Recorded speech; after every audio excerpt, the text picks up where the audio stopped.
বর্তমান সরকার তথা মাননীয় প্রধানমন্ত্রীর ড্রিম বা সিগনেচার প্রজেক্ট হচ্ছে কৃষি card, family card.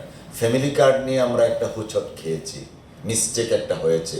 Mistake never been A problem provided we learn from that mistake.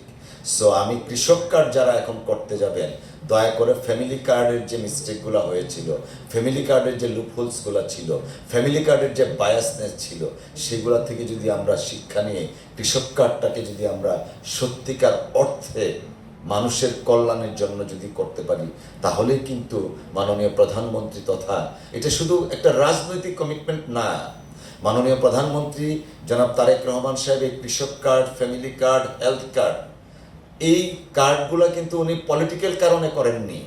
তিনি লন্ডনে বসে বাংলাদেশের মানুষের সামগ্রিকভাবে জীবনমান উন্নয়নের জন্য যা প্রয়োজন, আমি আবারও রিপিট করছি, বাংলাদেশের মানুষের, শুধুমাত্র কোনো রাজনৈতিক দলের না, জীবনমান উন্নয়নের জন্য মৌলিক অধিকারগুলা ফিরিয়ে আনার জন্য তিনি গবেষণা করে, অনেক রিসার্চ করে, এক্সপার্ট দিয়ে বের করেছেন যে এই কার্ডগুলো যদি আমরা দিতে পারি, তাহলে বাংলাদেশের মানুষের জীবনমানের একটা সামগ্রিক উন্নয়ন হবে।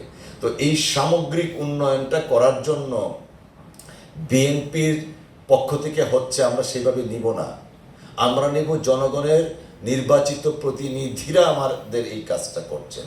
যারা ফিল্ড ওয়ার্ক করেন তাদের মধ্যে অনেক সময় মোটিভেশনটা দেওয়া দরকার, আপনাদের যারা জেলা পর্যায়ে আছেন। আমি খবর নিয়েছি আমাদের কলমাকান্দায় যে ফ্যামিলি কার্ড ইস্যু নিয়ে যে সম্মানিত শিক্ষক মহোদয়রা করেছেন, আপনারাও অনেক সাংবাদিক সাহেবরা গেছেন এবং সোশ্যাল ওয়েলফেয়ার ডিপার্টমেন্টের বলেছেন যে দ্বিতীয় প্রধান ডিজি সাহেব আসছেন, প্রধানমন্ত্রীর কার্যালয়ের লোকজনও আসছেন। কেন এসেছিলেন? কারণ একটাই, ইনস্ট্যান্টলি আমি এটা রিয়্যাক্ট করেছিলাম এবং এই রিয়াকশানটা আমি করব যে কোনো ক্ষেত্রে। কাউকে না কাউকে তো কথা বলতে হবে, someone has to ring the bell. আজকে যদি এই ফ্যামিলি কার্ড নিয়ে আমরা কথা না বলতাম, হয়তোবা এই ভুলের মধ্যে সারা বাংলাদেশে ফ্যামিলি কার্ডগুলো হতো।